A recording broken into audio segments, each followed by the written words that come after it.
നിനക്ക് മഹിയോടും മഹിക്ക് നിന്നോടുള്ള താല്പര്യം എനിക്കറിയാം. അതുകൊണ്ട് തന്നെ നിങ്ങളെ ഹെൽപ്പ് ചെയ്യാൻ എനിക്ക് പറ്റും. മറ്റുള്ളവരെ സഹായിക്കാൻ എപ്പോഴും മുന്നിട്ട് നിൽക്കുന്ന ഒരാളല്ലേ മാഡം. ചതിക്കപ്പെട്ടൊരു പ്രണയത്തിന്റെ സ്മാരകമായി ഇനി ഈ ഡയറി വേണ്ട.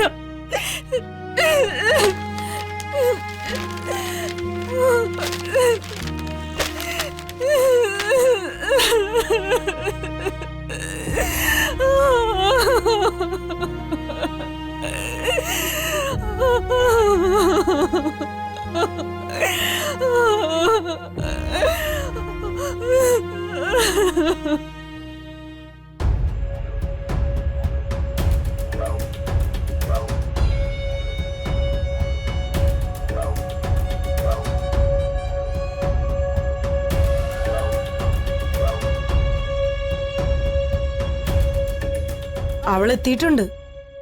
ആര്? വേറെ ആരാ, നമ്മുടെ കഥയിലെ വില്ലത്തി തന്നെ, ചിന്നു.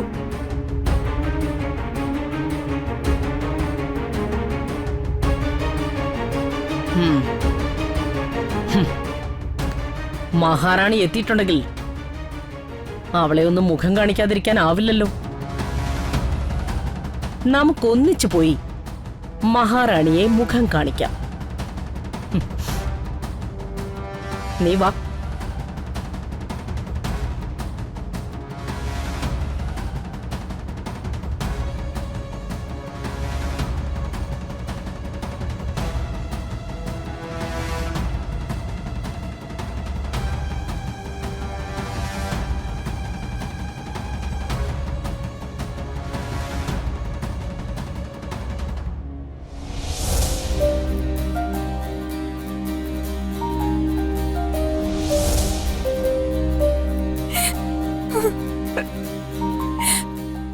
ദേവി,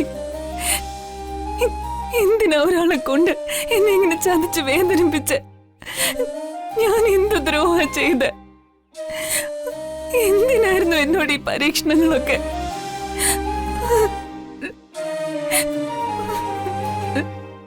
ചിന്നു,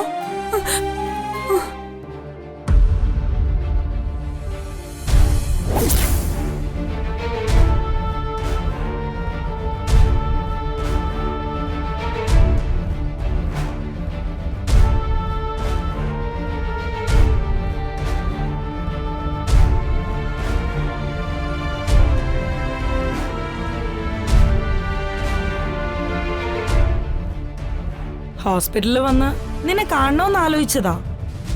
പിന്നെ കരുതി നീ എന്തായാലും രക്ഷപ്പെടാൻ ഒരു സാധ്യതയില്ലല്ലോ.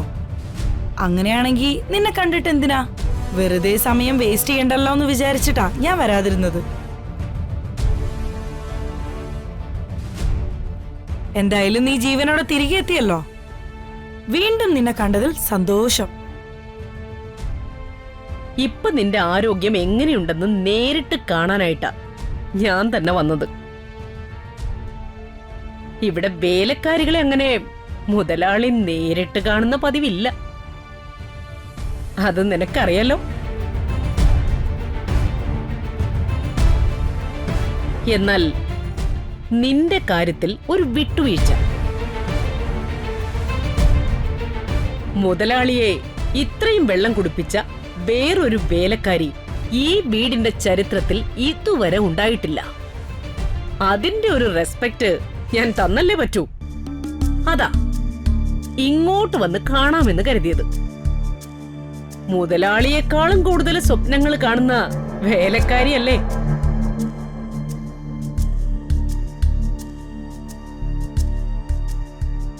ഒരു വേലക്കാരിക്ക് കിട്ടേണ്ട റെസ്പെക്ട് എല്ലാം എനിക്ക് ഇവിടുന്ന് ശരിക്കും കിട്ടുന്നുണ്ട്. അതിൽ കൂടുതൽ റെസ്പെക്ട് ഒന്നും എനിക്ക് വേണ്ട. എന്ന് പറഞ്ഞാൽ എങ്ങനെയാ? ഈ വീട്ടിൽ നിന്റെ അഭാവത്തിൽ ഒരു ചടങ്ങ് നടത്താൻ ഞങ്ങൾ തീരുമാനിച്ചു. പക്ഷേ നീ ആ സമയം നോക്കി ഡിസ്ചാർജ് ചെയ്ത് തിരിച്ചു വന്ന നിലയ്ക്ക് ഈ ചടങ്ങ് നടത്താൻ ഏറ്റവും കൂടുതൽ സഹകരിക്കേണ്ടത് നീയല്ലേ? അതെ, ഈ ചടങ്ങ് എത്രയും പെട്ടെന്ന് നടത്താൻ ഞങ്ങൾ തീരുമാനിച്ചെന്നെ നിനക്ക് വേണ്ടിട്ടാ. മഹേസാറിന്റെ വിവാഹ നിശ്ചയത്തിന്റെ കാര്യമല്ലേ? ആഹാ, അറിഞ്ഞോ നീ? മെടുക്കി. എന്നാലും നീ വരണം. വന്നിട്ട് വധുവിനെയും അവളുടെ വീട്ടുകാരെയും കാണണം. ആ പിന്നെ വധുവിനെ നീ അറിയും. നിന്റെ കൂടെ പഠിക്കുന്ന കുട്ടിയാ, ദക്ഷ.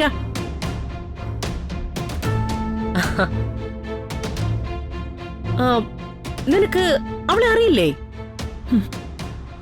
നിനക്ക് അവളെ അറിയില്ലെങ്കിലും അവൾക്ക് നിന്നെ നല്ലതുപോലെ അറിയാം.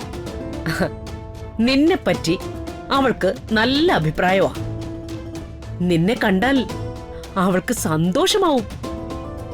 ആ, നീ വേഗം വാ. അവിടെ ദക്ഷയും മറ്റുള്ളവരും നിനക്കായിട്ട് കാത്തിരിക്കുക. ആ, വേഗം വന്നേക്കണം. അവിടെ അടുക്കളയില് ഇഷ്ടം പോലെ പണിയുണ്ട്. അതെല്ലാം ചെയ്യാൻ വേണ്ടിയാ ഇവിടെ ജോലിക്കാരെ നിയമിച്ചിട്ടുള്ളത്.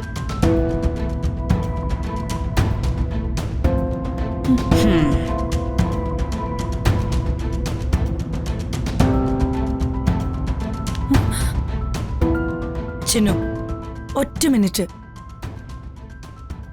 ഇന്ന് ദക്ഷയുടെയും മഹിയുടെയും വിവാഹ നിശ്ചയ. അതിപ്പോ രമാദേവി മാഡം പറഞ്ഞല്ലോ.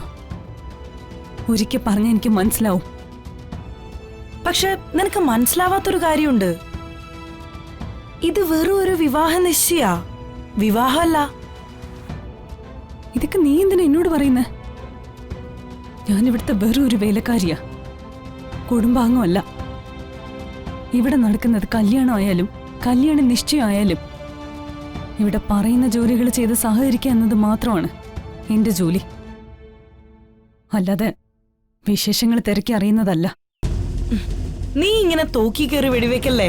ഞാൻ പറയുന്നത് ശ്രദ്ധയോടെ കേട്ടിട്ട് ആലോചിച്ച് മറുപടി പറഞ്ഞാ മതി.